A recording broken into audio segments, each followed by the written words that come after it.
भक्तों, ओम नमः शिवाय, श्री शिवाय नमस्तुभ्यम, जय श्री महाकाल। जी हाँ भक्तों, आपके भी घर में अगर कोई ऐसा व्यक्ति है जिसकी बीमारी ठीक ही नहीं हो रही है, आपने बहुत ज़्यादा पैसा बर्बाद कर दिया, बहुत ज़्यादा समय बर्बाद कर लिया, बहुत ज़्यादा कोशिश कर ली कि इसकी जो बीमारी है वो ठीक हो जाए, लेकिन उसकी बीमारी ठीक होने का नाम ही नहीं ले रही है, तो ऐसा कौन सा उपाय करें कि वो जो उसकी बीमारी है वो जड़ से खत्म हो जाए और वो अच्छे से ज़िंदगी जीने लगे। आज मैं आपको इस वीडियो के माध्यम से बताने वाला हूँ। 2 से 4 मैं उपाय बताऊंगा। एक 9:15 का उपाय बताऊंगा, उसके अलावा 3 उपाय और बताऊंगा जो कि पूज्य गुरुदेव की ही कथा सुन के और बहुत अच्छे से समझ के आपको बताने का प्रयास करूंगा। पूज्य गुरुदेव कहते हैं कि अगर ये उपाय कोई व्यक्ति कर लेता है तो बड़े से बड़ा रोग जो पुराना उसका रहता है वो सारा का सारा रोग ठीक हो जाता है।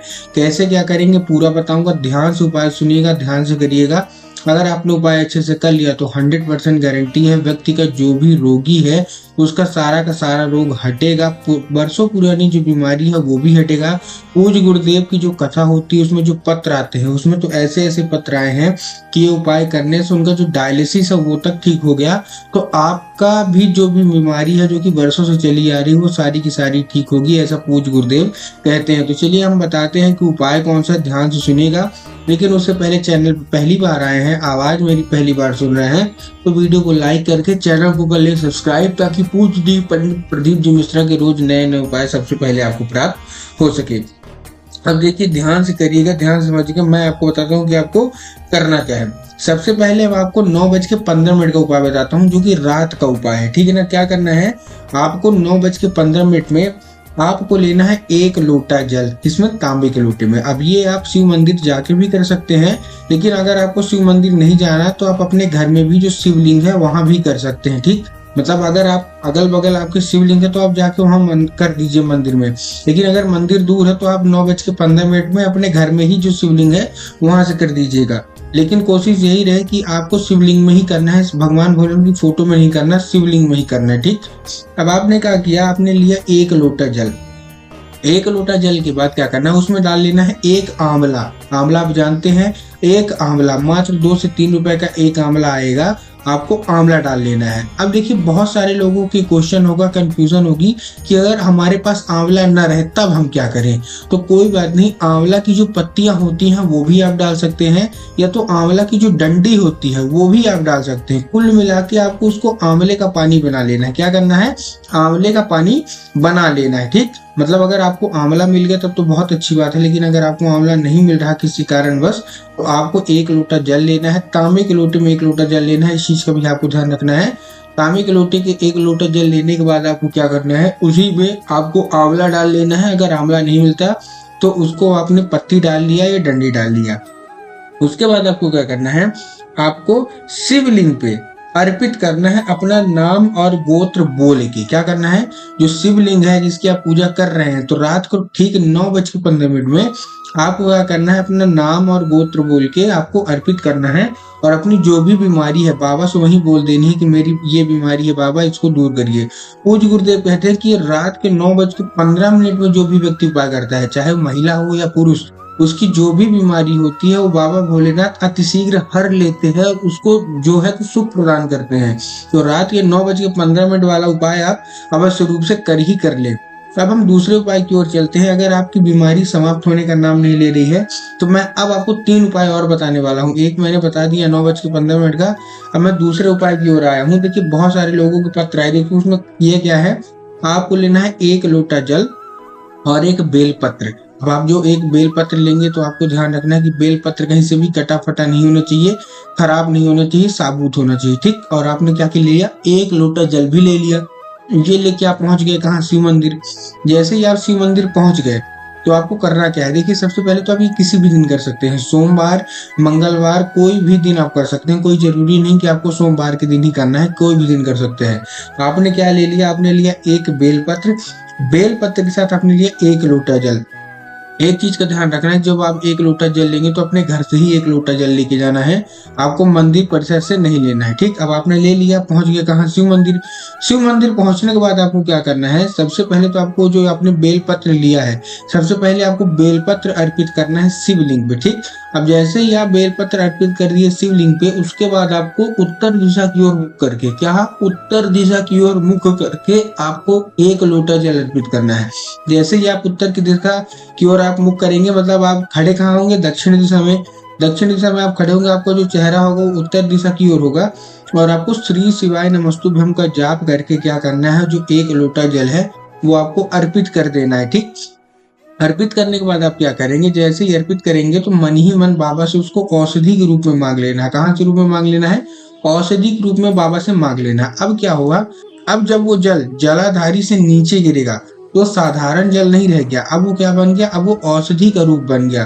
तो आपको किसी दूसरे पात्र में, किसी दूसरे पतीले में क्या करना है, उसको भर लेना है। मतलब जैसे ही आप जलाधारी पे जल चढ़ाए, जल चढ़ाने के बाद जब वो जल नीचे गिरेगा औषधि के रूप में, तो आपको भर लेना है। अब क्या करना है, वो आप लेके घर चले आइए। फिर जो भी बीमार व्यक्ति है उसको आप पिला दीजिए।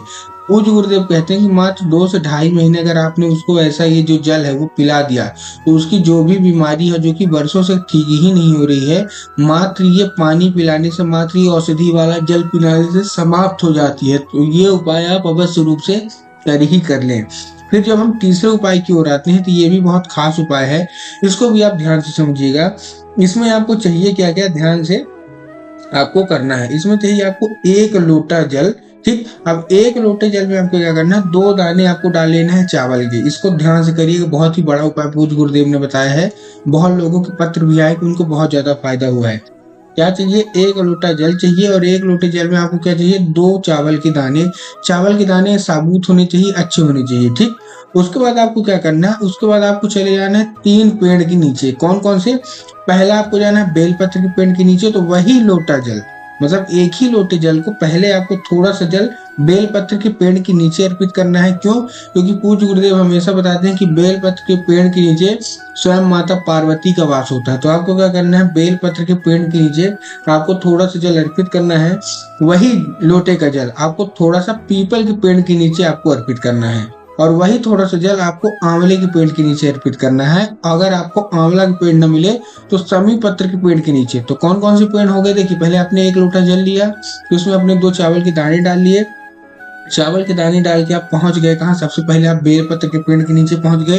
तो बेलपत्र की जो पेड़ की जो जड़ है वहां आपने अर्पित किया। वहां अर्पित करने के बाद आपने क्या किया, आप बेलपत्र के बाद आप पीपल के पेड़ में गए, और पीपल के पेड़ की जो जड़ है आपने वहां अर्पित किया। ठीक, वहां अर्पित करने के बाद आपने आंवले के पेड़ गए, आंवले के पेड़ में अर्पित किया। लेकिन अगर आंवले का पेड़ नहीं मिलता तो आप कहाँ चले गए, समी के पेड़ के नीचे, और समी के पेड़ के नीचे आपने जाके वो अर्पित कर दिया। और अपनी जो भी मनोकामना है जो कि वर्षों से पूरी हो नहीं रही है, जो भी बीमारी है जो कि वर्षों से आपको छोड़ ही नहीं रही है, तो आपने उस बीमारी का नाम लेके आपने क्या किया, वो अर्पित कर दिया। पूज्य गुरुदेव कहते हैं कि ऐसा करने से ही मात्र 1 से 1.5 महीने के अंदर जो भी व्यक्ति की बीमारी रहती है वो माता पार्वती हर लेती है, भगवान भोलेनाथ हर लेते हैं, और आपका जीवन जो है सुखमय गुजरता है।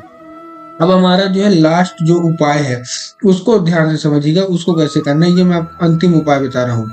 आपको क्या करना है, बेल पत्र है, आपने बेल पत्र देखा 3 पत्ती का होता है, तो आपको पत्ती नहीं लेना, बेल पत्र की जो डंडी होती है, नीचे की क्या होती है, जो डंडी होती है, आपको डंडी ले लेनी है। क्या ले लेनी है, डंडी। आपने एक बेल पत्र तोड़ा, बेल पत्र की जो डंडी है ना, बस आपको वही ले लेना है। अब देखिए, ध्यान से समझिएगा, ये उपाय बहुत ही खास होने वाला है। अब आपने की अगर ऐसी बीमारी है जो कि वर्षों से ठीक नहीं हो रही है, तो आपको लेना है बेलपत्र, बेलपत्र के लिए लेना है डंडी। उसके बाद आपको पहुंच जाना है शिव मंदिर। शिव मंदिर पहुंचने के बाद आपको क्या करना है, बेलपत्र की जो डंडी है वो माता अशोक सुंदरी की जगह में आपको अर्पित करनी है। माता अशोक सुंदरी की कौन सी जगह है आपको हम बताना चाहेंगे। जिन लोगों को पता है माता अशोक सुंदरी की जगह तो ठीक, लेकिन जिन लोगों को नहीं पता तो मैं बताना चाहूंगा। जैसे ही आप कोई भी चीज, कोई भी सामग्री शिवलिंग पे अर्पित करते हैं, तो शिवलिंग से होते हुए जैसे वो जलाधारी से होते हुए नीचे जाती है, तो जलाधारी के राइट साइड में, मतलब दाएं भाग में माता अशोक सुंदरी का वास होता है। तो आपको करना क्या है, माता अशोक सुंदरी को वो जो बेलपत्र की जो डंडी है, कितनी डंडी, 2 डंडी आपको अर्पित कर देनी है। 2 डंडी अर्पित करने के बाद अपनी जो भी मनोकामना है वो खड़े खड़े वहां आपको मांगनी है।